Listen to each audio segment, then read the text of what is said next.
जाताना वारी खूप आपल्याला दिसते न्यूजवरती असेल, खूप भाविक भक्त तिथं असतात. हं. पण येताना खूप कमी लोक असतात. ते आपण पाहतोच. हां. तर जाताना प्रसंग, अनुभव वगैरे माहिती म्हणजे बऱ्यापैकी माहिती पडतात. तर येतानाचा प्रवास कसा असतो? काय सांगाल त्याबद्दल? आपल्या जवळ-जवळ 350 दिंड्या आहेत तुकोबरायांच्या. बरोबर. येताना ठराविकच भाविक असतात. प्रत्येक दिंडीचा प्रतिनिधी म्हणून एक विनेकरी असतो. हं. प्रत्येक दिंडीचा एक विनेकरी आणि इतर मग भजन करणारे काही भाविक असतात. असे 1000-1500 लोक परतीच्या प्रवासाला असतात. परतीचा प्रवास तसा फार सुखकर आहे. हं. परतीच्या प्रवासामध्ये ज्याला खास मालिकेचं भजन शिकायचंय ना, हं, हं. त्याने परतीचा प्रवास करावा. कारण डिस्टर्ब होत नाही, हं. व्यत्यय येत नाही कुठला हं. आणि ठराविकच जे भजन करणारे लोक आहेत. हं, हं. आता आपल्या तुकोबारायांच्या सोहळ्यामध्ये मोठे माऊली कदम हं, हं. आळंदीकर, मोठे माऊली हे भजनाचं नेतृत्व करतात. 100-150 वारकरी विद्यार्थी आळंदी संस्थानचे असतात आपल्या देवकडनं. हं. इतकं सुंदर भजन चालतं ते. ज्याला भजन शिकायचंय ना, हं, हं. त्याने ते ऐकावं. बरोबर. ते शिकण्यासाठी यावं. आणि इतकं गोड भजन लागतं त्यावेळी. बाकीचा कुठला डिस्टर्ब नसतो. फक्त हं. रामनाम गात नामस्मरण. चालणे आणि मग ते वेगवेगळ्या पद्धतीचे तुमच्या काकड्यापासून सुरुवात होती.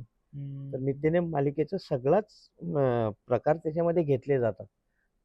आणि विशेष म्हणजे चालही मोठी असते. हं. परंतु ती कशी चाल वाटचाल त्या भजनाच्या आनंदामध्ये निघून जाते हे कळत नाही. पहिले 2-3 टप्पे तर 40-40 किलोमीटरचे आहेत. काहीच वाटत नाही लोकांना. बापरे! हो. आणि परतीचा प्रवास हा भजन करणाऱ्यासाठी सुखकर आहे. भजन ज्याला करायचे त्याने परतीचा प्रवास करावा. आणि परतीच्या वारीमध्ये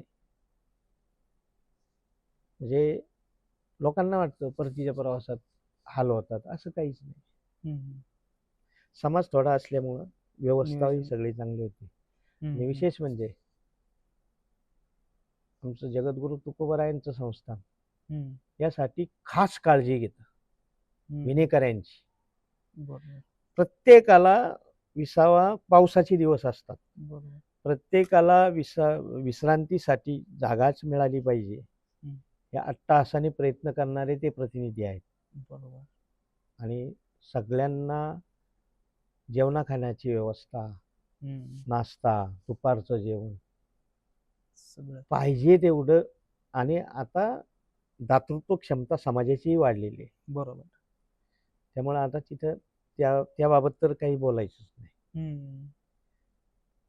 गात जागा त्याच्याबरोबर खात जागा. बरोबर. हो.